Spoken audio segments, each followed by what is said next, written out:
Don't order any extra inventory. We use just-in-time inventory.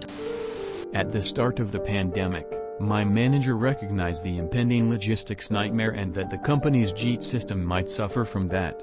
Some of the parts used in our manufacturing will run out within several hours if the routine delivery trucks don't show up on time.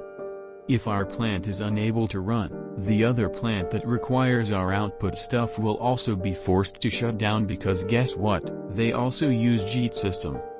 The department manager agreed with my manager after holding a meeting with supplier representatives who all told him that they were having their own problems with getting input inventory for their production, along with truck driver shortages and employees calling in sick. The problem was that the inventory audits would fail you if you had excessive inventory, which tied my department manager's hands. Someone in another department took the initiative of ordering extra parts after they started having delivery delays. All it took was an inventory audit and they were forced to correct their inventory levels. Simultaneously, a few of my co-workers that were involved with searching for alternative suppliers couldn't make any headway because the alternative suppliers charged a higher price to make the parts, and the company would not accept that. My department manager promptly put out an email stating that until the corporate HQ changes their policy, there will be no deviation from the JIT system, no matter how many production disruptions we have. By the time the JIT system was revised to allow holding more parts, we had a few weeks of lost production time within a fiscal year, especially when one of the suppliers was hit by severe weather and was flooded. Of course our parts from that flooded supplier ran out very quickly. One of my co-workers that was in the alternative supplier search found it hilarious because we could have avoided that issue by using an alternative supplier that charged about 10% more for the parts. And the other plant was also forced to halt operations because we couldn't deliver them our stuff. For me personally, I had a project where a vendor straight up told me they had no idea when certain industrial control system parts would arrive to finish overhauling a station, but I also couldn't deviate from the original project plans because of how much paperwork and approvals are required to use substitute parts. It was a fun time telling my manager we have no idea when we can finish building this system. Watched a video a couple months ago that stressed how the Toyota way in regards to JIT also involved stockpiling sensitive parts that they knew could have supply chain issues, e.g. computer chips in this case. It's a shame when PPL demand adherence to best practice rules without understanding when and why to deviate from them. I got my business degree right before the pandemic. In one course we were discussing JIT versus other forms of production inventory control. Basically, the pro to JIT is increased efficiencies and decreased overheads due to cutting our warehousing, leading to increased profits. There were many cons, mostly involving how much more sensitive your production schedules were to supply chain disruptions and factors outside your control. It predicted that JIT would continue to become more popular despite the risks involved due to competitive pressures. And the pandemic hit and we all got to see what happened. I worked for a husband and wife team who went around the country, giving seminars on JIT and charging lots of money for them. They were batshit crazy. I hate JIT, always have. It counts on things being perfect. Perfect weather, transportation, labor relations, manufacturing, supply conditions, and now health conditions. It's a real world. There were hiccups before, but with the pandemic it proves it needs a major overhaul. My company needed this tiny little screw, made to absurd tolerances. Necessary. Guy before my time somehow managed to buy a giant barrel of them for 11C each. 100K. Used the supply over multiple years. Finally, get to the bottom of the barrel and new manager wants to use JIT supply. We now pay $14 per screw, in little baggies that arrive no more than 5 days ahead of time. JIT is becoming another the customer is always right situation, where the original intent has been perverted into a myopic management practice. I worked for a small company that decided to drink the lean Kool-Aid in late 2019. Unlike a Toyota factory that just has to churn out thousands of the same thing, this place's business model was based on offering hundreds of different products, sometimes custom made to order with pretty fast lead times. This place's implementation of lean really just amounted to keep no inventory but still promise our old lead times to our customers, which used to be possible because we had the parts on hand when they placed an order.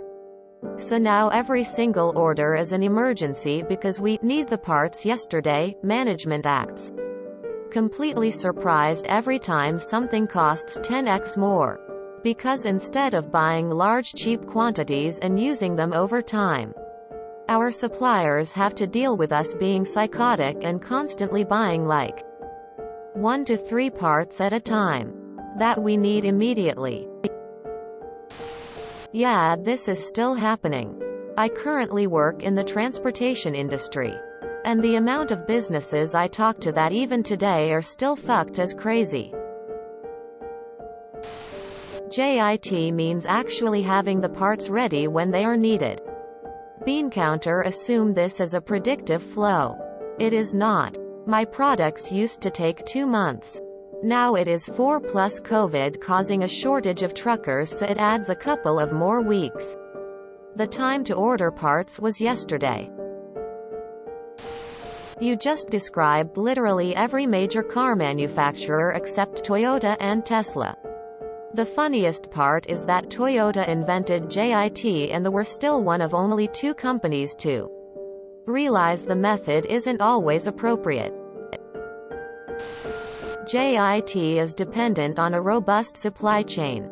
I have already had to reassess our risk management to include supply chain issues this year. Also called almost in time by people who aren't in middle management. The hospital I work switched to this system just after the pandemic started. You know, they're kicking themselves in the ass for their lack of foresight. Obviously, when a hospital can't get something it needs to save a life, someone's head is gonna roll. I once had a good friend explain something very simple to me. A warehouse and inventory cost a lot of money to maintain, and managers often see it as a great place to cut costs. But if productivity fails due to a lack of supplies or parts, it turns out that the warehouse is an invaluable part of a robust supply chain system. He was a huge fan of JIT, but knew it had limits. Not warehousing parts of items is a big cause of inflation and supply issues. They go hand in hand. But hey, businesses saved money. This is why many hospitals ran out of supplies early in the pandemic. They were using JIT for so much to save on inventory and not have to maintain a large storage area. Something similar happened to me at the beginning of the pandemic at the medical clinics I work at. I do all the ordering for supplies in multiple offices. During normal times I order and most everything comes after a week or so. During the pandemic I quickly realized that supplies was going to be a nightmare if I just ordered minimal to get us through to the next order. So I started keeping a 1 to 2 months worth of extra inventory on most things we use day to day. Late into 2020 my manager told me that I was keeping too much of a backup of a lot of items. I pretty much ignored the comment, because I wasn't, and I again explained to her the supply issues I was having with things being backordered and not shipped for weeks or months at a time. It's been now nearly 2 years, and guess whose clinics have been about the only ones in the region not to run out of something key. The ones not canceling procedures because they've run out of something. Guess who's always getting emails about if we have extra and if I can transfer it to other offices. I pretty much end every email with "I guess it was good that I have extra of such and such supplies. And yes, I'd be happy to transfer the items. But really, question me on a job that's been part of my responsibilities for almost 6 years. On supplies that if we don't have, we can't do procedures and can't make the company money. These are supplies that take 2 to 3 years to expire. So what if I have 2 months extra in inventory? It's not like I can just run to Walmart to pick up sterile gloves or saline. We are trying to upgrade some of the older safety systems. The vendor was giving 40-week plus lead times. Our account manager with them just told me they have no idea when they will actually be able to meet orders. This is not something where we can just go find another vendor. The audits alone would take years. I have been buying spares for the last few years with every project that has gone in, and I have a small stash. In the past, I loaned the spares out when they were needed. This was more, I can give this to you now to put in and you can give me the replacement in a week type thing. Next week I get to go have a meeting where I will advise my colleges in my geographical area they need to go put in orders for spares right now. Because my facility is no longer willing to share the stockpile we have, given that the lead times could potentially be most of, or more than, a year. I work custodial at a college. They use JIT delivery for everything. With the pandemic, we ran out of toilet paper. College with no TPLMAO. They learned after a bit and stockpiled a few pallets in the back in case it happens again. But it was a pain in the ass at the beginning. You gotta love lean manufacturing principles. We used it too. It's fucking ridiculous. If you enjoyed this video, please check out our playlists full of similar content. Epic Haircast is like doom scrolling for your ears. Please like, share, and subscribe.